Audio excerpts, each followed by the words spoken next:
Question है an electric ion has a rating of 750 what 200 volt.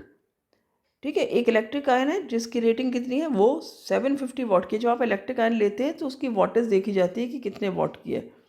ठीक है, 1000 what की भी हो सकती है, 500 की भी हो सकती है, 750 की भी, इस तरह से इसकी रेटिंग्स होती हैं। तो ये सब वॉटेज में होता है, पावर होती है इसकी। और कितने वोल्टेज पे चल सकती है, 200 वोल्ट पर चल सकती है इजली। तब हमें क्या करना है, कैलकुलेट द करंट रिक्वायर्ड। हमें सबसे पहले करंट कितनी इसके लिए ज़रूरत है वो हमें निकालना है। फिर हमें निकालना है the resistance of its heating element, यानी कि जो हीटिंग एलिमेंट इसके अंदर लगा होता है। हमें पता है कि जो इलेक्ट्रिक आयन होती है उनके अंदर हीटिंग एलिमेंट होता है जो कि गर्म करता है, तो उसका रेजिस्टेंस कितना है ये निकालना है। तीसरा निकालना है energy consumed by the ion in 2 hours. यदि आप 2 घंटे उस आयन को, उस प्रेस को यूज़ करते हैं, उससे कपड़े प्रेस करते हैं, तो आपकी कितनी एनर्जी उसमें कंज्यूम होगी। तो देखो बहुत ही इंटरेस्टिंग सा क्वेश्चन है और बहुत ही आसान है। सबसे पहले हम लिख लेंगे यहाँ पर अगेन गिवन क्वांटिटीज़। तो हमारे पास गिवन में आ जाता है पावर दी है जो कि हमारे पास है 750 वॉट, एंड सेकेंड हमको दिया है वोल्टेज जो कि हमारे पास 200 वोल्ट।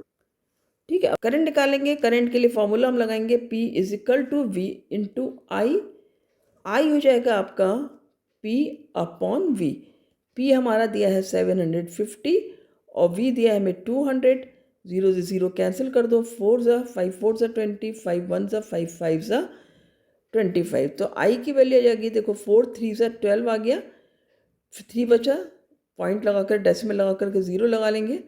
4 7 ज़ा 28 हो जाएगा, फिर 2 बचेगा, 4 5 ज़ा 20 हो जाएगा। तो हमारा आई आ गया 3.75 एम्पियर। वी ऑलरेडी दिया है, तो हम यहाँ पर अब रेजिस्टेंस निकालेंगे। रेजिस्टेंस के लिए फार्मूला हम ओम्स लॉ से लेंगे, V is equal to I R.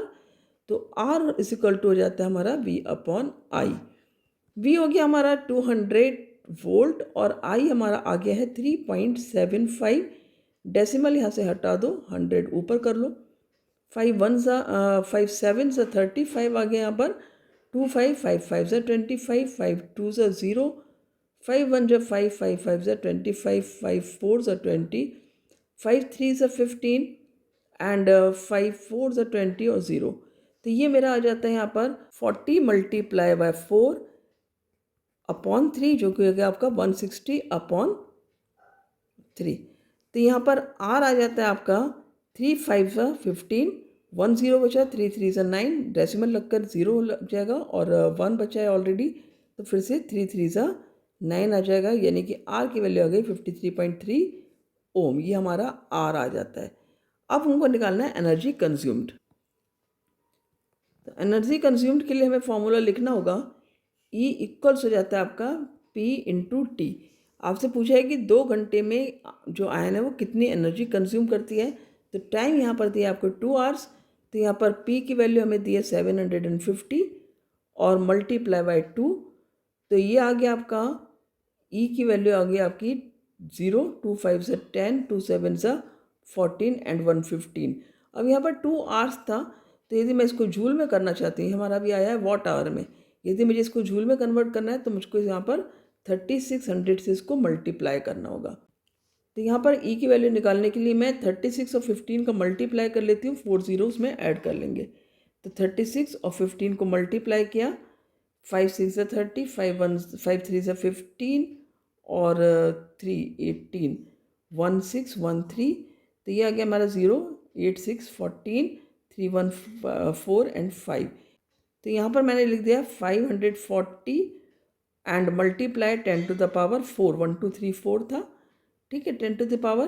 तो E की वैल्यू लिख लूँगी मैं यहाँ पर, एक डेसिमल यहाँ पर लगा लूँगी मैं 5 के बाद में, तो 5.4 हो जाएगा और यहाँ पर 2 10 की वैल्यूज़ बढ़ जाएंगी, यानी 10 टू द पावर 6 जूल्स। ये आपका आंसर इसमें आ जाएगा। ठीक है, आंसर समझ में आ गया, क्योंकि यहाँ पर मैंने डेसिमल लगाया, एक ज़ीरो यहाँ बढ़ गया ऑलरेडी, 10 टू द पावर 5 हो गया, एक और डेसिमल से शिफ्ट किया है तो हमारा 10 टू द पावर 6 जूल आ जाता है। तो हमारे तीनों आंसर आ जाते हैं। आई की वैल्यू आ गई, आर की वैल्यू भी आ जाती है और जो एनर्जी है ई की वैल्यू भी आ जाती है। तो इस तरह से आप स्टेप बाय स्टेप क्वेश्चन को पढ़ो और अच्छे से उसको करो, कभी कोई प्रॉब्लम नहीं आएगी। मिलते हैं नेक्स्ट वीडियो में। Thank you.